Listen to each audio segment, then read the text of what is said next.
Yo, what's up guys, it's King Sean here, and in today's video, I'll be going over 4 to 5 guys that I view as realistic surprise cut candidates for the Commanders. Some of these guys may not be surprise cut candidates to you, but to me, I feel like some of them would be surprise cut candidates to me for sure. So I will be talking about these guys in today's video, but before we do, make sure y'all leave a like down below, subscribe if you're not already subbed up, and turn on notifications. And with that out of the way, let's get straight into today's video. Alright, so there's 5 guys I want to talk about in today's video, and let's start with Dominique Hampton, linebacker. We drafted Hampton last year in the 5th round, pick 161, and we actually transitioned Hampton from safety to linebacker last year during training camp. When we drafted him, he was very versatile. He is very versatile. He's able to play free safety, strong safety, but we drafted him to be more of a strong safety. However, we've decided to make the full-on switch for him to linebacker, which was really, really interesting.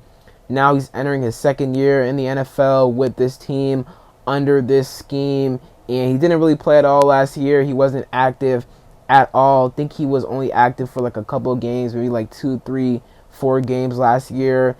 And when he was active, he was primarily on special teams. He did not get any defensive snaps, right? Which is to be expected for a late 5th round pick, right? Not to play a whole lot. So Dominique Hampton, he's entering a year where he's going to be competing with guys like Jordan McGee and Cam Medrano, who we drafted this year in the 6th round. There's no way we cut any of our draft picks. So I do expect Cam Medrano to make the roster. And then Jordan McGee, the team has big plans for him this year.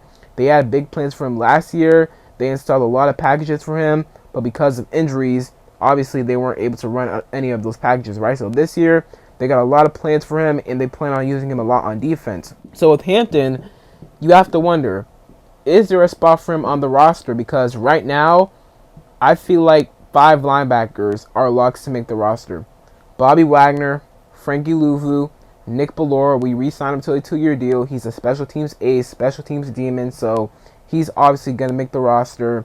And then Cam Medrano and obviously Jordan McGee, right? So will we really keep a 6th linebacker? Is it necessary to do so? We could just use that roster spot for another position, right? So Dominique Hampton, his task this offseason is to show why he deserves to be on this roster the 2025 season. And if he does not prove that, then I think they're more than comfortable than just keeping 5 linebackers and letting Dominique Hampton go. So Hampton is a guy that I could realistically see them moving on from. Next guy up is Percy Butler. Percy's interesting. He's been on this roster for the last 3 years. Obviously was drafted by the last regime in 2022, 4th round. And he's been, I would say, disappointing ever since he's gotten to the league. We drafted him 4th round, like I said, back in 2022, and he was super athletic coming out, and we thought that he'd maybe turn into a pretty solid safety in a year or 2 with some development, but that just has not happened. Now, when we go into our 3 safety looks, it's usually Percy Butler who's the 3rd safety out there, right? That being said, that does not mean he's been good, right? Like, when he's in coverage, he looks lost every single time. Looks like he's not supposed to be where he's supposed to be, right? So Percy Butler just has not been great for us, really, ever since he's gotten to this team, right? Specifically over the past 2 years, I would say, 2023 and last year, 2024, right? Now, I don't think Percy will get cut because, number one, our safety depth just is not great. After Quan Martin and Will Harris, it's Jeremy Reeves, who we trust on special teams, but not so much as a pure safety on defense. Tyler Owens, he's still raw, so don't really think he can help us much on defense, just on special teams.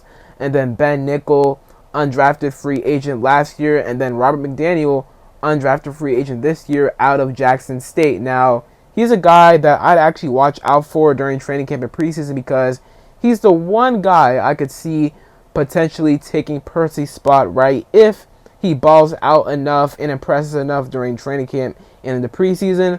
But if not, Percy Butler will probably make the roster, and he may even make the roster regardless, right? We'll see, because, again, our safety depth isn't great.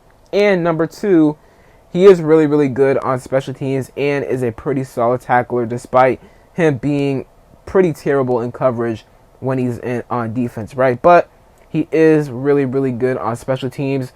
And, when a player is good on special teams, they have a place in the league for that, right? Like, players who are really good on special teams, they have a place in the league, and Percy Butler is one of them. So as long as he's balling out on special teams, then maybe he can make the roster. But, hey, man, watch out for Robert McDaniel, because if he shows that he can do a little something on defense and is really good on special teams, then maybe, just maybe, he takes Percy Butler's spot. So we'll see, but Percy Butler is definitely a cut candidate I would watch out for this training camp and preseason. Next up, we have Michael Dieter. We re-signed him to a one-year deal earlier this offseason, and I'm not going to lie, I did not like that re-signing, because Michael Dieter, he was terrible last year. Terrible. And I'm not going to lie, last year when we signed him in free agency, I liked the signing. I thought Michael Dieter was a pretty solid center to have, obviously as your backup, not your starter, right? So I thought he was a pretty solid backup center, but this past season he was terrible. When Tyler Biadasz didn't play in the Saints game, the Falcons games, he was awful. Michael Dieter was awful in both of those games, man. I mean, he had Jaden, and really Jaden was running for his life the entire Saints game. I mean, he took 8 sacks, and some of them were on him, but the O-line was getting bullied by the Saints D-line that game, and Michael Dieter, I feel like, was the main culprit, man. He was terrible that game. Absolutely terrible. Tyler Biadasz didn't play that game, I'm pretty sure, so Michael Dieter was awful. And in the Falcons game, I'm pretty sure Michael Dieter came in after Biadasz got hurt. Biadasz, I think, only played like half of that game, and then he got hurt, so Dieter had to come in, and Dieter was really bad that game as well. So he just was not good last year when we needed him to come in for Tyler Biadasz when he was injured. So I would have rather us go somewhere else when it came to backup center, but we decided to bring Michael Dieter back. Now, although we brought him back, it is not a guarantee he makes the roster, and it would not shock me if he did not make the roster. Like, we vastly improved our interior O-line depth, really our O-line depth in general, but specifically our interior O-line depth this offseason. With drafting Connerly, that puts Brandon Coleman at left guard. We obviously have, Sam Cosmi at right guard when he comes back, and then Biadasz at center. Now, Nick Allegretti and Andrew Wiley are backups on the interior, which is amazing. And obviously, Wiley can play at tackle as well. Also, we signed Nate Herbig, and I really like that signing because he can play both at center and at guard, right? And I feel like with that, there's really no point in keeping Michael Dieter, because Nate Herbig, he has the flexibility to play at guard and center, and also Nick Allegretti, he can also play at center, and obviously he can play at guard as well. So, say Biadasz were to go down, knock on wood, right? Hopefully that does not happen, but say he were to go down with an injury. Well, you can just put Nick Herbig at center or put Allegretti at center, and everything would be good there, right? So, with the added depth to the O-line on the interior, I just don't really see a place for Michael Dieter to make the roster. Maybe he does, but right now, I just don't see it, and it would not surprise me if he got cut, and I definitely see him as a realistic cut candidate. Next up, we have Clelin Ferrell, and he was re-signed back in March when free agency begun. I think like 2 days after free agency, we re-signed him to a one-year deal, and I did not like that signing or re-signing, I'm not going to lie. Clelin Ferrell just didn't really do much with us last year. I mean, he had 3.5 sacks, but 2 of them came the first 2 weeks of the season, and he was good the first 2 weeks of the season for sure, but after that, I mean, he dealt with that knee injury all year long. He was on the injury report almost every single week, I would say, maybe even every single week, right? Like, I don't remember a time where he was not on the injury report with that knee injury, right? So, definitely kind of affected him a little bit, but, I mean, Clelin Ferrell, he is not a good pass rusher. Like, literally his only job is to set the edge and stop the run, and I don't even think he was that good at that last year. So, I just don't really get why we re-signed him. Maybe for depth, right? Maybe because he's good for the locker room. I'm not sure, but I did not love that re-signing, right? So right now, the edge rushers we have on the roster, we have Dorrance Armstrong, Dietrich Wise, Jacob Martin, Jalen Holmes, Javonte Jean-Baptiste, Andre Jones Jr., and Cleveland Ferrell. Right now, I think that Dorrance Armstrong, Dietrich Wise, Jacob Martin, I think Jalen Holmes is going to make the roster too because he can double down as both a D end and a D tackle, so there's value there. And he was good for us last year, in my opinion. I think he was a better run stopper than Cleveland Ferrell last year. And run defending is supposed to be Ferrell's, best ability, right? That's what he's supposed to be best at. And I don't even think he was good at that last year, really, or amazing at that last year, right? I think Holmes was better than him, but, I think Holmes will make the roster. And I think Javonte Jean-Baptiste, they like him a lot, and I think he will make the roster as well, right? We could keep 6 DNs, but we may still sign a DN. We never know. But Cleveland Ferrell, I just don't really know how much he provides to this team, right? And, I guess keeping him wouldn't be the worst thing. More depth at the DN position, right? But in my opinion, I see a world where Cleveland Ferrell is off this roster come August 26th, which is cut down day for the NFL.